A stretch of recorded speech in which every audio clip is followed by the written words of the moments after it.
우리가 예수님을 만났던 사람들을 한 사람 한 사람씩 살펴보고 있습니다. 오늘은 그 야이로와 그의 외딸 이야기를 좀 해보도록 하겠습니다. 예수님께서 이 땅에 계셨을 때에 죽은 사람을 살리신 사건이 세 가지가 있었다라고 전에 말씀을 드렸습니다. 첫 번째 것을 하나 살펴봤습니다. 그 나인성 과부의 아들을 살린 걸 우리가 생각해 보았고, 그리고 나사로라는 사람을 살린 것을 우리가 볼 것입니다. 나중에는, 후에는. 이제 또 한 사람이 바로 누구냐면 오늘 본문에 나오는 회당장 야이로의 외딸, 이 딸을 살리신 사건이 나옵니다. 구체적으로 어디에서 있었던 일이라고 나오지는 않지만 많은 학자들은 이제 가버나움에서 있었을 것이다 라고 이렇게 추측을 합니다. 이 내용이 우리에게 주는 의미가 무엇인가를 생각해 보도록 하겠습니다. 자, 먼저 40절 한번 보십시오. 40절을 보시면 예수께서 돌아오심에 무리가 환영하니 이는 다 기다렸음이라라. 무리가 환영했던 얘기가 등장합니다. 그리고 예수님을 다 기다렸다. 그러니까 예수님을 기대하고 기다렸다, 이렇게 말씀을 합니다. 이 가운데 가장 기다렸던 사람, 그러니까 여기 다 기다렸는데 이런 뜻입니다. 40절에 다 기다렸는데 정말 예수님을 아주 간절히 기다린 한 사람이 있었다, 그런 뜻입니다. 그 한 사람이 누구냐면 41절에 나오는 회당장 야이로라 하는 사람이다, 이렇게 말씀을 합니다. 예수님이 오자 이 사람은 예수님의 발 아래 엎드려 자기 집에 오기를 간구했다라고 말씀합니다. 마가복음 5장 23절에는 이 간구하다는 말을 간곡히 구하였다, 이렇게 표현하고 있습니다. 그러니까 간절한 마음으로. 많은 사람들이 예수님을 기다렸지만 이 야이로는 정말 간절한 마음으로 예수님을 기다렸다. 그리고 예수님께 나와서 구했다, 이렇게 말씀을 합니다. 그 이유가 나옵니다. 42절에 나오죠. 이는 자기에게 12살 된 외딸이 있는데 죽어가고 있다, 이렇게 말씀을 합니다. 12살이라고 한다면 이제 곧 결혼 정년기입니다. 이때는 보통 13살, 14살이 유대인들의 여자인들의 그 결혼 정년기이기 때문에 12살이라고 한다면 곧 이제 결혼 정년기에 해당이 됩니다. 결혼할 나이가 가까이 온 거죠. 게다가 이제 외딸입니다. 이 집안은 자녀가 이 딸 하나밖에 없습니다. 그런데 죽어가고 있습니다. 어떤 이유 때문에 죽어가고 있는지는 말하지 않습니다. 아마 죽어가는 그 상황까지 왔을 때는 의사들의 치료를 받았을 것입니다. 아마 의료들의 행위를 많이 받았을 겁니다. 그럼에도 불구하고 전혀 고칠 수 없는 지금 상황이 이 딸에게 온 겁니다. 자식을 사랑하는 부모에게는 아마 참 가슴 아픈 일일 것입니다. 그런데 예수님께서는 이 간절히 구한 이 야이로라 하는 사람에 대해서 한마디 말씀도 하지 않습니다. 그냥 따라하기만 하십니다. 그러니까 이 간구에 대해서 어떤 말씀도 하지 않고 그냥 이렇게 따라서 가기만 하는 그런 장면이 나옵니다. 야이로를 그 회당장이라고 41절에 말씀을 하고 있습니다. 그러니까 회당장이니까 유대인의 회당을 책임지고 있는 사람입니다. 아마 한참 예수님의 이름이 이제 알려지고 있는 상황이기 때문에 예수님에 관한 소문을 들었을 것입니다. 아마 이 예수님께서 어떤 말씀을 전했을 때 어떤 기회에 예수님이 전하신 말씀을 직접 들었을 수도 있어요. 그러니까 소문으로만 들었을 수도 있고 직접 예수님의 말씀을 들었을 수도 있고, 또 가버나움에서 여러 가지 일들을 행했으니까 그 여러 가지 하는 일들을 보았을 수도 있습니다. 그러던 중에 지금 문제는 이제 자기의 가정에 문제가 발생을 한 겁니다. 그 가정에 발생한 문제는 지금 자기가 사랑하는 외딸이 한 명이 있었는데 그 외딸이 죽어가고 있었습니다. 야이로는 여러 가지 생각을 했을 겁니다. 어떻게 해야 될까? 지금 내 딸이 죽어가고 있는데 누가 봐도 죽음이 곧 다가왔는데 이 딸을 어떻게 해결할 수 있을까라는 아마 생각을 많이 했을 겁니다. 그러다가 결론을 내린 것이 예수님을 찾아가야 되겠다. 예수님만이 지금 죽어가는 나의 딸의 유일한 해결책이다 아마 이런 생각을 했을 것입니다. 그래서 예수님을 찾아갔고 예수님을 만났던 것입니다. 아마 예수님께서 다른 사람들이 어떤 문제가 있었을 때 그 문제들을 해결해 주시는 일들도 많이 이 사람은 봤을 겁니다. 보았을 수도 있습니다. 또 그런 얘기를 들었을 수도 있습니다. 그런데 이제는 다른 사람이 아니라 바로 자기가 이제 문제를 안게 된 거죠. 자기가 해결해야 할 문제를 갖게 된 것입니다. 그래서 이제는 예수님을 직접 자신이 찾아가는 그런 장면이 오늘 여기 말씀에 나오고 있습니다. 이것이 우리에게 가르쳐주는 바는 이겁니다. 지금까지는 예수님의 이야기가 다른 사람의 이야기였습니다. 예수님이 누구를 고쳤다. 예수님이 누구에게 말씀을 전했다. 예수님이 어디 가서 무슨 일을 행했다. 예수님의 제자를 불렀다. 다 다른 사람들의 이야기였습니다. 그런데 이제부터는 예수님의 이야기가 자신의 이야기로 들어오는 겁니다. 이 점이 굉장히 중요한 겁니다. 그러니까 예수님이 지금까지는 다른 사람의 이야기로 존재하고 있었는데 이제는 그 예수님의 이야기가 자신의 이야기로 들어옵니다. 이것이 바로 이 간구라는 말에서 알 수 있습니다. 그러니까 그 마음 속에 간절한 마음이 발생을 한 겁니다. 이 얘기는 마음속에 단지 간절한 마음이 생겼다는 얘기만이 아니라 지금까지는 예수님의 이야기가 다른 사람의 이야기였는데 이제 그 이야기가 자신의 이야기로 들어온다는 의미를 담고 있습니다. 예수님의 이야기가 나의 이야기가 되는 겁니다. 예수님이 지금까지는 다른 사람을 고치신 이야기를 들었습니다. 이제는 자신에게 있는 외딸을 고쳐야 하는 자신의 이야기로 예수님이 들어와야 됩니다.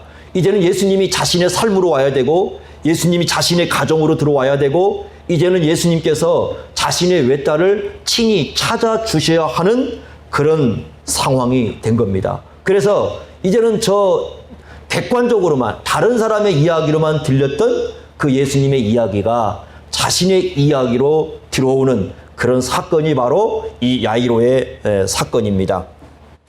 그러니까 이 딸로 인해서, 이 외딸로 인해서 예수님과 야이로는 이제는 어떤 관계가 되느냐? 직접적인 관계. 그러니까 예수님이 직접 찾아오는 관계. 또 이 사람은 예수님을 직접 만나야 되는 관계. 자신의 딸은 예수님에 의해서 직접 고침을 받아야 하는 그런 직접적인 이야기 속으로 이제 들어오게 되는 겁니다. 신앙이라는 것은요, 이 점이 굉장히 중요합니다.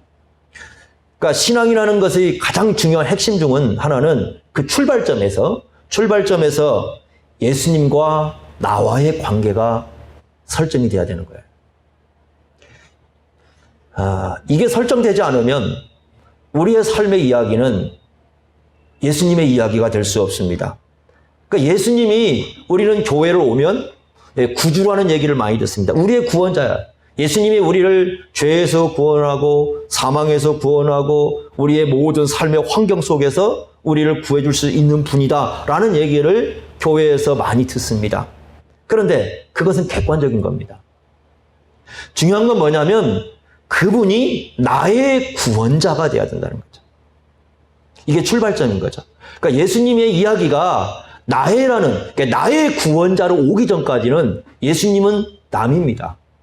다른 사람의 이야기고 다른 사람의 생각이 되어버립니다. 예수님이 주님이라고 우리가 교회에서 많이 듣습니다.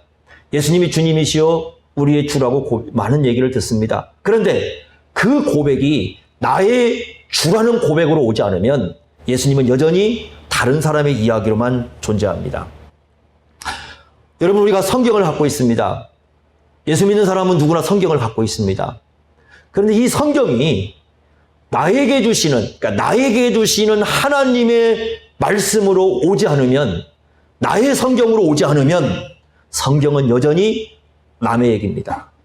성경을 읽지만, 성경에서 많은 지식을 갖지만 성경은 나와 관계가 없는 얘기가 됩니다. 이 성경이 나의 성경이 될 때에 우리는 우리가 가지고 있는 성경에 우리의 마음을 쏟아 넣을 수가 있습니다. 예수님의 사랑 얘기를 듣습니다. 하나님의 사랑 얘기를 듣습니다. 그런데 그 하나님의 사랑이, 그 예수님의 사랑 얘기가 나를 향한 직접적인 사랑 얘기로 오지 않으면 예수님의 이야기는 항상 남의 얘기입니다. 아우구스티누스라는 분이 하나님의 사랑에 대해서 이렇게 얘기합니다. 나 한 사람만을 사랑하시는 것처럼 다른 사람도 사랑하신다. 그러니까 하나님을 만나게 되면, 예수님을 만나게 되면 무엇을 알게 되느냐? 하나님은, 예수님은 전 지구에서 오직 나 한 사람만을 사랑하는 것처럼 나에게 온다는 거죠. 그 얘기는 무슨 뜻입니까? 예수님의 십자가의 죽음이 다른 사람을 위한 죽음이 아니라, 예수님의 십자가의 죽음이 먼 저 2000년 저 전의 얘기가 아니라 나의 십자가로 오는 거예요. 나를 위한 죽음으로, 나를 위해 생명을 드린 사건으로 들어올 때 하나님의 사랑은 오직 나 한 사람만 사랑하는 것처럼 나를 사랑하고 있는 겁니다. 그 사랑으로 우리 모든 그리스도인들을 사랑해주고 있다는 것입니다. 여러분, 신앙이라는 것은 바로 이 점이 중요한 겁니다. 구약의 하나님을 얘기할 때 이렇게 얘기합니다. 아브라함의 하나님, 이삭의 하나님, 야곱의 하나님. 하나님은 한 분이십니다. 하나님은 한 분이신데 아브라함과 이삭과 야곱은 하나의 가족입니다. 이 가족인데 각자의 하나님으로 말씀하셔요. 아브라함의 하나님이고요, 이삭의 하나님이고요, 야곱의 하나님이고요. 각자가 만나고 각자가 예배하고 각자가 함께하는 그 하나님이라는 의미를 갖고 있습니다. 저희 집도 가족들이 있지만 저에게는 나의 하나님이 되겠죠, 그죠? 그러나 아내에게는 또 아내 자신의 하나님이 돼야 돼요. 우리 아이들이 있다면 그 아이들이 하나님이 돼야 되네. 각자의 하나님이 돼야 돼요. 응? 아, 엄마가 믿어. 그럼 엄마의 하나님이야. 나와는 관계없어. 이렇게 한다면 신앙이라고 볼 수가 없겠죠, 그죠? 엄마의 하나님이지만 그 하나님은 누구의 하나님이에요? 나의 하나님. 하나님께서는 엄마에게 모든 사랑을 쏟아부으신 분이지만 아니에요. 나에게도 모든 사랑을 쏟아부으신 하나님이십니다. 라고 고백할 때만이 우리에게 진정한 신앙의 생활이 이루어진다는 겁니다.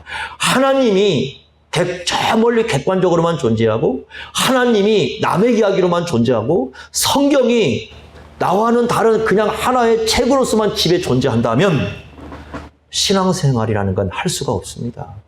신앙생활이라는 것은 바로 하나님이 나의 하나님이 되고 예수님이 나의 주님이 될 때의 진정한 시작이 된다는 겁니다. 여러분, 사도 바울이요, 이 서신서를 쓸 때 보면 여러 번 쓰고 있는 게 바로 뭐냐면, 하나님을 뭐라고 부르냐면 나의 하나님, 이렇게 부르요. 나의 하나님이시다. 내가 기도하는 하나님이시다. 사도행전 27장 23절에 보면 바울이 이런 얘기합니다. 내가 속한 바 곧 내가 섬기는 하나님. 내가 속했다는 말은 무슨 뜻입니까? 나를 값주고 샀다는 겁니다. 나를 값주고 사셨어요. 하나님이 나를 값주고 사셔서 하나님의 것으로 삼으셨어요. 그래서 내가 섬기는 하나님이시다. 예수님 안에서 하나님이 나의 하나님이 되실 때에 이게 바로 신앙의 출발점이 됩니다. 그러면 어떻게 되는 줄 아십니까? 하나님이 나의 하나님이니 예배는 나의 예배가 되는 겁니다. 물론 예배는 교회의 예배입니다. 그러나 교회의 예배인과 동시에 그 예배가 나의 예배인 거예요. 남을 위해서 예배를 하는 게 아니에요. 다른 사람 보라고 예배하는 게 아니에요. 하나님이 나의 하나님이기 때문에 예배가 나의 예배가 되는 겁니다. 찬송이 나의 찬송이 됩니다. 찬송에 나와 있는 내용이 내 신앙 고백이 되는 거예요. 이것이 나의 간증이요 그랬는데 진정한 나의 간증이 되는 겁니다. 그러기 전까지 찬송은 늘 다른 사람의 노래입니다. 나의 찬송이 되기 전까지는, 예수님이 나의 이야기가 전까지는, 하나님이 나의 하나님이 되기 전까지는 찬송을 우리가 부르지만 그 찬송은 찬송가에 나와 있는 내용일 뿐이고 늘 남의 찬송입니다. 그러나 하나님이 나의 하나님이 되시고 예수님이 나의 예수님이 되시면 이제부터는 찬송이 나의 신앙 고백이 되는 겁니다.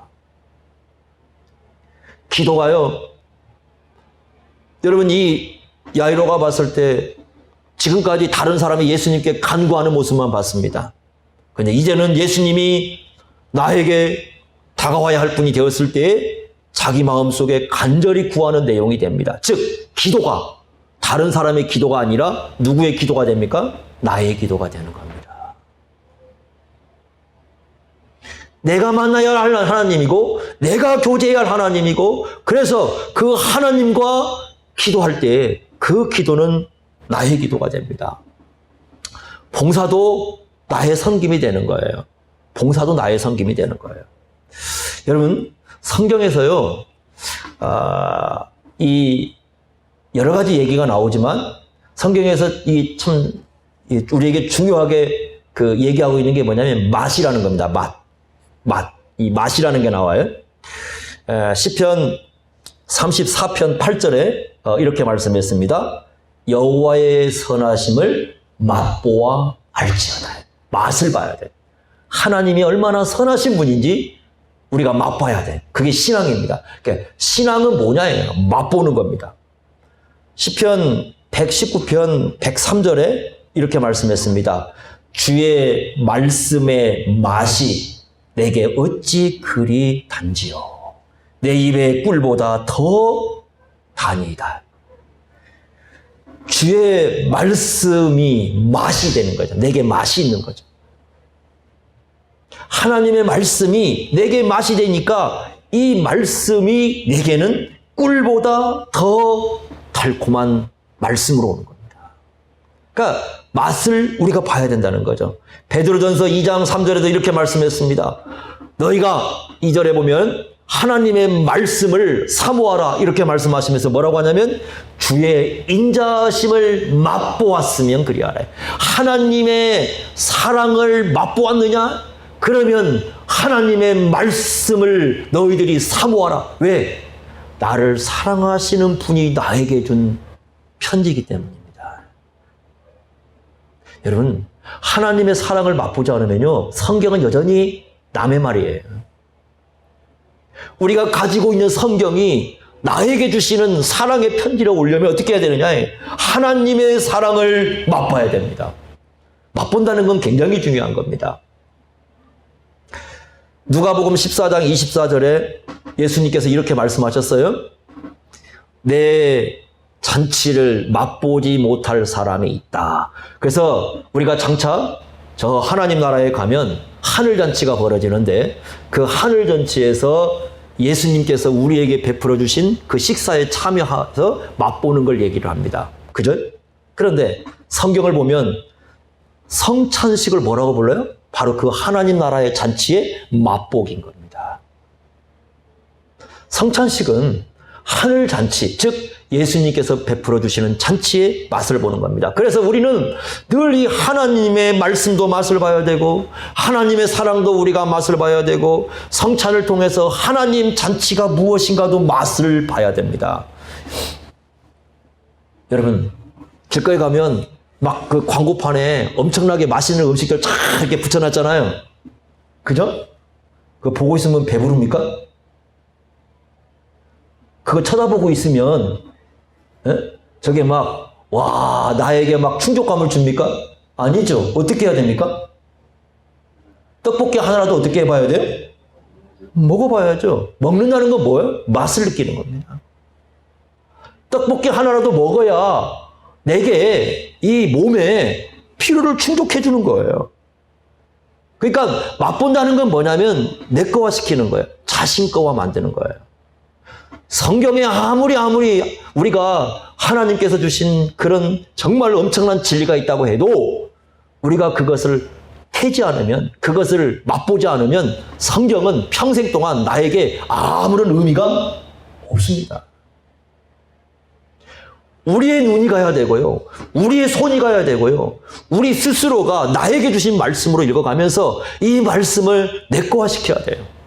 그래야 이 하나님의 말씀이 우리에게 하나님께서 우리에게 주신 엄청난 말씀으로서 은혜를 끼쳐주는 겁니다. 신앙은 그런 겁니다. 그래서 신앙생활 한다는 건 뭐냐? 하나님이 나의 하나님이 되고 예수님이 나의 예수님이 되시고 기도가 나의 기도가 되고, 예배가 나의 예배가 되고, 찬송이 나의 찬송이 되고, 봉사가 나의 섬김이 되고, 성경이 나에게 주시는 하나님의 말씀이 되는 것이 바로 뭐라는 겁니까? 신앙이라는 거예요. 그게 바로 야이로의 이야기가 우리에게 보여주는 첫 번째 중요한 것입니다. 네? 여러분에게 하나님 그런 분 되시기 바랍니다. 네? 하나님이 나의 하나님, 예수님이 나의 예수님, 예배가 나의 예배, 기도가 나의 기도, 찬송이 나의 고백, 봉사가 나의 섬김, 성경이 나에게 주시는 하나님의 말씀. 우리가 그렇게 살아야 우리의 신앙이 성장할 수 있고 우리가 하나님과 날마다 동행하는 삶을 이 땅에서 이뤄갈 수가 있습니다. 두 번째 우리가 생각할 게 뭐냐면, 자, 가는 도중에 한 여인을 고칩니다. 이제 우리가 그것은 건너뛰도록 하겠습니다. 49절 한번 가보세요. 이제 49절에 가보시면 아직 말씀하실 때 회당장의 집에서 사람이 와서 말하되 당신의 딸이 죽었나이다. 죽었다고 알려줍니다. 그러니까 선생님을 더 괴롭게 하지 마소서. 자, 들려온 소식이 뭡니까? 죽었다. 딸이 죽었다라는 겁니다. 그 얘기를 예수님이 들으셨습니다. 50절에 보면 이렇게 말씀합니다. 예수께서 들으시고 이르시되 두려워하지 말고 믿기만 하라. 그리하면 딸이 구원을 얻으리라. 이렇게 말씀을 합니다. 자, 그러면 이 말씀을 우리가 잘 보면 딸이 죽었다는 얘기를 듣고 야이로가 마음속에 뭘 갖기 시작했다는 걸 알 수 있냐면 두려움입니다. 네? 마음속에 두려움을 갖기 시작했습니다. 그 두려움을 갖고 있으니까 예수님이 하시는 말씀이 두려워하지 말아라. 믿고 예수님을 따르라. 이렇게 말씀을 합니다. 즉 이런 말씀입니다. 죽어가고 있을 때에 예수님이 고칠 수 있다고 믿고 예수님을 찾아왔지 않습니까? 그죠? 그랬다면 왜 죽은 사람도 다시 살릴 수 있다는 사실을 믿지 못하느냐 그 말입니다. 그러니까 죽어가는 사람은 살릴 수 있고 죽은 사람은 살릴 수 없다는 거냐? 지금 이 사람이 예수님을 찾아왔을 때는 생명을 주관하시는 분이 예수님이라는 사실을 믿고 찾아왔을 거 아닙니까? 그러면 그것을 끝까지 믿고 예수님을 의지해야지 너 왜 그 중간에 그렇게 이 부분에 대해서 믿음을 포기하느냐 이렇게 말씀을 합니다. 그래서 집에를 갑니다. 어떤 일이 벌어집니까? 52절 보십시오. 모든 사람이 아이를 위하여 울며 통곡하고 있습니다. 그때 예수님이 뭐라고 말씀하시냐면 울지 말아라. 죽은 것이 아니라 뭐 한다고 하십니까? 잔다. 죽지 않았다는 뜻이 아니에요. 오해하시면 안 됩니다. 죽지 않았는데 이 말씀을 한 게 아니에요. 예수님은 이 딸이 죽은 걸 알았어요. 자, 53절 보십시오. 그들이 그 죽은 것을 아는 고로 비웃더라. 그러니까 여기에서 통곡하는 사람이 이 딸이 죽은지 잠을 자는지 모르는 게 아니에요. 다 알아요. 죽은 거 알았습니다. 예수님도 죽은 것 알고 있습니다. 자, 어떻게 알 수 있냐면 55절 보세요. 뭐라고 되어 있습니까? 그 영이 돌아와 이렇게 되어 있지 않습니까? 그러니까 확실히 이 아이는 어떻게 한 거예요? 죽은 건 맞습니다. 그럼에도 불구하고 예수님께서 뭐라고 말씀하셔요? 잔다. 죽음을 뭘로 지금 비유하고 있습니까? 잠입니다. 자, 이게 이제요 기독교인들의 독특한 죽음관입니다. 그러니까 예수님은요 이 사건을 통해서 뭘 가르쳐 주냐면 죽음에 대한 새로운 관점을 부여해 줍니다. 죽음은 무엇이라는 겁니까? 잠이라는 겁니다. 믿지 않는 사람들에게는 죽음이라는 것은 다양한 의미로 올 겁니다. 그러나 그 중에 하나가 뭐냐면 절망이죠. 사실요 믿지 않는 사람들이 몰라서 그러지 죽음 이유를 생각한다 보면 더 절망할 겁니다. 더 절망할 겁니다. 히브리서 9장 27절에 이렇게 말씀했습니다. 한 번 죽는 것은 사람에게 정해진 것이요 그 후에는 뭐가 있다? 심판이 있다. 그 말이 무슨 뜻이에요? 네가 죽는 거 분명하지 그런 것처럼 무엇도 분명하다? 하나님의 심판도 분명하다 그 말입니다. 이 말씀 이렇게 오해하시면 안 됩니다. 한 번 죽는 것은 사람에게 정해졌다는 말이 처음부터 죽도록 만들어졌다는 뜻이 아니에요. 처음에는 하나님께서 사람을 죽도록 안 만들었어요. 그죠? 그러니까 무슨 뜻이겠어요? 창세기 2장 17절에 이렇게 말씀했습니다. 선악을 알게 하는 나무 열매를 먹지 말아라. 그 맛인 열매를 먹으면 반드시 어떻게 된다? 죽는다. 그러니까 이 말씀은 뭔 뜻입니까? 그 말씀의 불순종함으로 인해서 뭐가 왔어요? 죽음이 온 거예요. 그 말씀대로 그러니까 어떻게 했다? 죽음이 왔다. 이 말 뜻입니다. 그러니까 하나님께서 정했다 그 말은 바로 하나님의 말씀에 불순종하면 반드시 죽는다고 했는데 그 말씀대로 무엇이 온 거다? 죽음이 온 거다 그 말입니다. 아무도 이 죽음은 피할 수가 없습니다. 죄의 삭수로 온 것이 죽음이기 때문에 아무도 피할 수가 없습니다. 그런데 그 죽음 이후에 기다리고 있는 게 뭐라고요? 하나님의 심판입니다. 우리가 죽음을 피할 수 없는 것처럼 하나님의 심판도 피할 수가 없습니다. 그러면요, 죄인은 하나님의 심판대 앞에 가면 절망할 수밖에 없는 거예요. 하나님의 심판이 따르는 것은 죄인들에게 영원한 하나님의 형벌이 주어진다는 뜻입니다. 그러니까 이런 겁니다, 여러분. 우리가 죄인으로 죽는 의미가 무엇인가를 안다면 아무리 이 세상이 고통스러워도 지옥보다는 나은 거예요. 이 세상이 아무리 고통스러워도 지옥보다 나아요. 죽으면 끝나는 게 아니에요.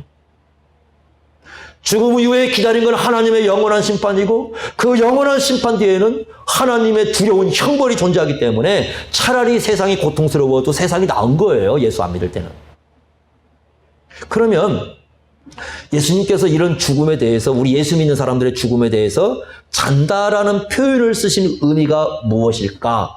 여기에 대해서 이제 우리가 두 가지를 생각해 볼 수가 있습니다. 첫째는 뭐냐면 예수님을 나의 주님으로 고백하는 사람입니다. 예수님을 나의 구원자, 나의 주님으로 고백하는 사람들에 대해서 요한복음 10장 28절에 이렇게 말씀했습니다. 내가 그들에게 영생을 주노니 영원히 멸망하지 아니할 것이요 또 그들을 내 손에서 빼앗을 자가 없느니라. 예수님 안에 무엇이 있다고요? 영원한 생명이 있습니다. 영생이 있습니다. 예수님께서 예수님을 믿는 사람들에게 그 영원한 생명을 주십니다. 예수님께서 주신 그 영원한 생명을 어느 누구도 하나님의 손에서 빼앗을 수 없다고 하십니다. 심지어는 무엇도 빼앗을 수 없어요? 죽음의 세력도 빼앗을 수 없습니다. 예수를 믿음으로 말미암아 우리에게 주신 그 영원한 생명을 하나님의 손에서 심지어는 죽음도 빼앗을 수 없다고 말씀을 합니다. 우리는 하나님의 손에 있는 한은 예수님이 나의 구주가 되고 나의 주님이 되신 한은 우리가 죽음 이후에도 영원한 지옥의 형벌을 받지 않습니다. 영원의 지옥의 형벌을 받지 않아요. 요한복음 8장 51절, 52절 보시면 이런 말씀을 했습니다. 예수님께서 내 말을 지키면 영원히 죽음을 겪지 않을 거다 이렇게 얘기합니다. 그랬더니 유대인들이 그 말씀을 이해를 못했어요. 막 예수님을 비판을 합니다. 아니 내 말을 지키면 영원히 죽음을 맛보지 않는다고 이렇게 거기서 이제 써요. 그 유대인들이 쓴 맛이라는 말을 씁니다. 영원한 죽음을 맛보지 않는다고? 너 미쳤구나. 예수님한테 그러는 거예요. 너 미쳤구나. 아니 선지자도 죽었고 아브라함도 죽었는데 아니 예수님 내 얘기를 들으면 뭐 죽음을 맛보지 않는다고? 그게 말이 돼? 이렇게 얘기하는 거죠. 예수님의 말씀은 뭐예요? 안 죽는다는 얘기가 아니라 무엇을 맛보지 않는다는 거예요? 영원한 지옥의 형벌을 맛보지 않는다는 겁니다. 우리가 예수를 믿으면 영원한 지옥의 형벌이 우리를 감히 어떻게 할 수가 없어요. 그러니까 죽어도 안심이 되는 거예요. 왜? 우리에겐 영원한 생명이 있고 이 영원한 생명은 죽음도 빼앗을 수가 없습니다. 그러면 세상에서 가장 강력한 것이 죽음인데 죽음이 빼앗을 수 없다면 그 무엇도 우리로 하여부터 영원한 생명을 빼앗아갈 수가 없다는 것입니다. 이런 의미에서 예수 안에서 죽는 사람을 뭐라고 불러요? 잔다고 부르는 거예요. 그러니까 잔다는 말의 첫 번째 의미는 뭡니까? 우리를 영원한 생명에서 빼앗아갈 수 없다라는 거예요. 우리를 누가 지켜주신다고요? 하나님의 손이 지켜주신다고요. 살았을 때도 하나님의 손이 지켜주시지만 우리가 죽고 난 이후에도 누가 지켜주세요? 하나님의 손이 우리를 지켜주신다고 말씀을 합니다. 두 번째는 여러분 저녁에 잠을 자죠? 왜 잡니까? 잠을 왜 잡니까? 피곤해서요? 근데 만약에 잠을 자는 순간 죽는다면 자겠습니까? 안 자려고 하겠죠? 자, 우리가 잠을 잘 때는 어떤 생각을 가지고 잠을 자냐면 내가 잠을 자면 몇 시간이 지나면 다시 어떻게 할 것이다? 깰 것이다. 그러니까 잠은 뭘 전제로 하냐면 깨는 것을 전제로 하는 겁니다. 그래서 이렇게 가르칩니다. 우리 신앙의 선배들이 잠은 죽는 연습이다. 죽음은 긴 잠이다. 자, 이해가 되십니까? 예수 믿는 사람 얘기입니다. 잠은 죽는 연습입니다. 여러분들이 잠을 자는 순간 죽는 연습하는 겁니다. 근데 죽음은 뭐냐? 긴 잠이다. 그래서 언젠가는 이 잠에서 깨어날 때가 있다고 말씀을 합니다. 그게 언제냐면 데살로니가전서 4장 14절부터 16절까지 그걸 가르치지 않습니까? 예수님 안에서 죽은 자들을 전부 다 뭐라고 불러요? 자는 자들 이렇게 불러요. 그리고는 뭐라고 말씀하시냐면 그 잠자는 자들이, 그 죽은 자들이 일어날 때가 있다는 겁니다. 그게 언제예요? 부활 때입니다. 예수님이 다시 이 땅에 오실 때 땅속에 있던 그 무덤에 있던 그 몸이 다시 일어난다는 거예요. 그러니까 여러분 잔다는 것은 영혼이 자는 게 아니에요. 영혼이 자는 게 아니라 뭐가 자는 거예요? 몸이 자는 겁니다. 영혼이 자는 건 아니에요. 영혼은 깨어 있습니다. 몸이 들어가 땅속에 자는 겁니다.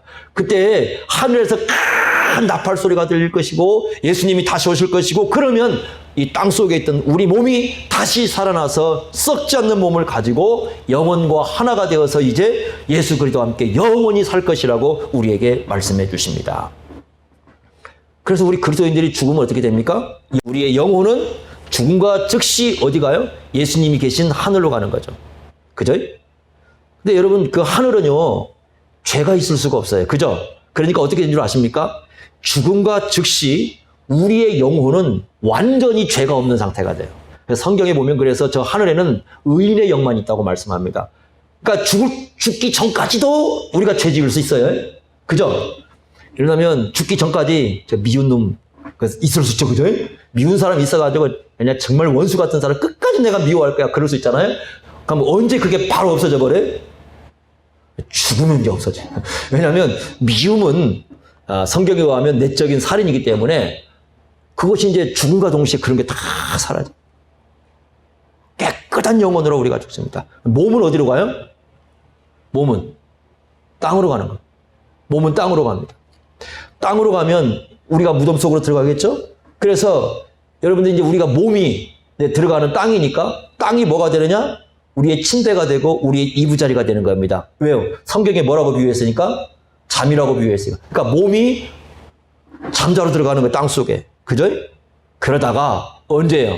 예수님이 다시 이 땅에 오시는 날 그 땅 속에 있던 그 몸이 다시 하나님의 능력에 의해서 다시 다 살아나게 되고 이게 부활체가 되어서 영육이 하나가 되어서 이제는 부활체의 몸을 가지고 하나님을 섬기는 그런 삶을 살아간다는 게 우리의 소망입니다. 안 이루어질 것 같습니까? 그렇게 안 될 것 같습니까? 네? 여러분 될지 안 될지를 이렇게 보시면 됩니다. 숙제를 해보면 창세기부터요 요한계시록까지 하나님의 약속이 어떻게 실현되는 걸 한번 뜯어보십시오. 다 역사적으로 성취된 거 한번 다 비교해 보세요. 안 이루어진 게 뭐가 있는지. 이것을 아는 사람들, 이것을 소망을 두는 사람들을 고린도전서 15장 58절에 이렇게 말씀합니다. 이제 너희들이 그런 믿음을 가졌으면 흔들리지 말아라. 흔들리지 말아라. 그리고 어떻게 해야 되느냐? 항상 주의 일에 힘쓰는 자들이 되어라. 왜? 너희가 주의 일을 수고했을 때, 주의 일을 힘썼을 때 그것은 주 안에서 헛되지 않다는 겁니다. 그러니까 이런 말씀입니다. 이제부터는 어떠냐? 예수 믿는 사람들이요. 예수 믿는 사람들, 부활에 대한 소망을 가진 사람들은 이제 이 땅에 뭐가 되느냐면 주의 일을 할 수 있는 기회라는 겁니다. 자, 우리에게 주어진 인생의 시간 얼마 살지 모릅니다. 우리가 얼마 살지는 모르지만 우리가 살아가는 이 인생이 이제 뭐가 되느냐? 기회라는 거예요. 주님의 일을 할 수 있는 기회가 되는 거예요. 그래서 이 기회의 시간을 주님을 위해서 올바로 사용하라고 말씀을 합니다. 지난주 수요일 날 말씀을 드렸는데, 믿음이 있는 사람은 이렇게 얘기합니다. 어떤 일을 맡길 때요, 맡기는 겁니다. 이걸 이렇게 생각하시면 안 됩니다. 맡기는 거지 시키는 거라고 생각하시면 안 됩니다. 맡기는 겁니다. 왜냐하면 주의 일이기 때문에 모든 우리가 하는 일은 주의 일이거나 주의 일을 맡기는 겁니다. 그러면 어떤 사람이 있느냐면 딱 맡겼을 때 감사합니다. 그래요. 힘들 텐데도 감사합니다. 그래. 왜요?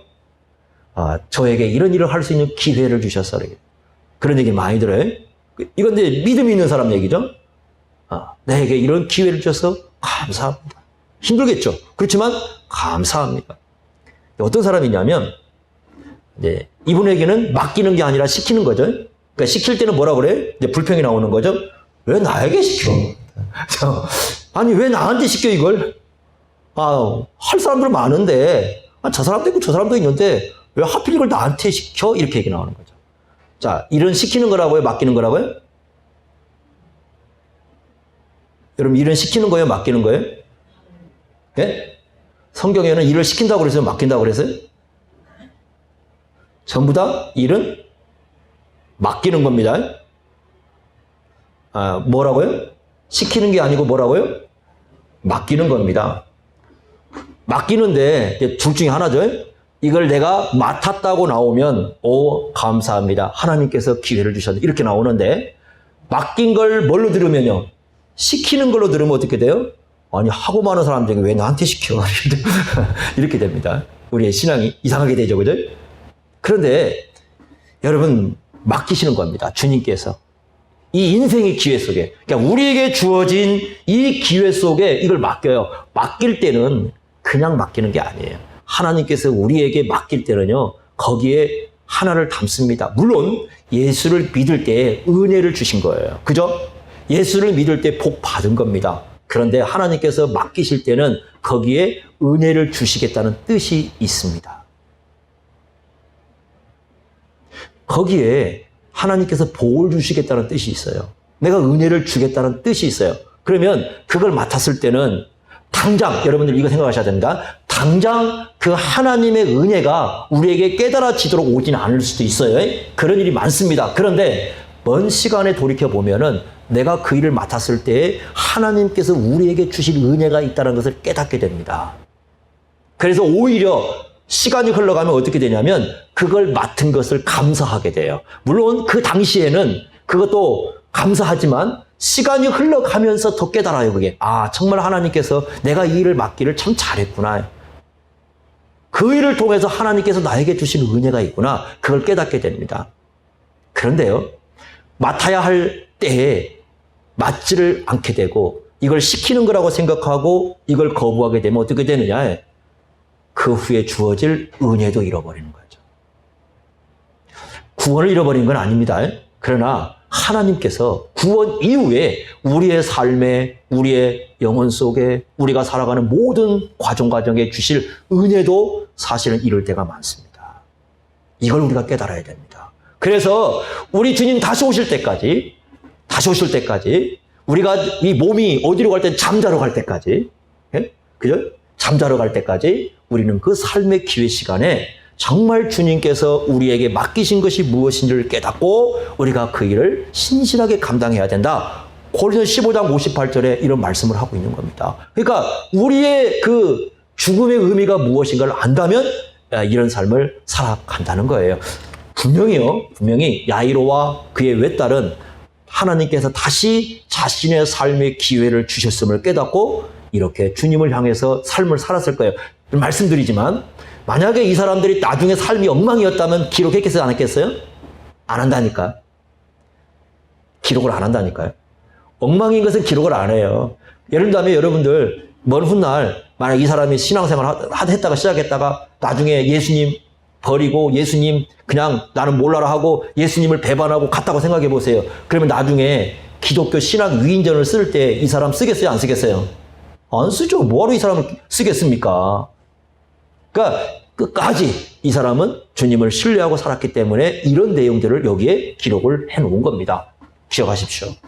우리 주님께서 이와 같은 죽음의 의미를 새로 주시면서 우리로 하여금 인생을 어떻게 살아야 될 것인가를 가르쳐 주시는 겁니다. 그래서 야이로의 이 사건은 똑같이 죽은 자가 살아난 사건 같지만 이 말씀이 우리에게 주는 의미는 바로 예전에 나인성 과부의 아들이 살아난 것과는 또 다른 의미로 우리에게 다가오고 있다는 것을 기억을 하십시오. 하나님은 나의 하나님, 예수님은 나의 주님이시고 성경은 나의 성경이고 구원은 나의 구원입니다. 이걸 믿고 살아가는 사람들에게 죽음은 잠자는 의미를 갖습니다.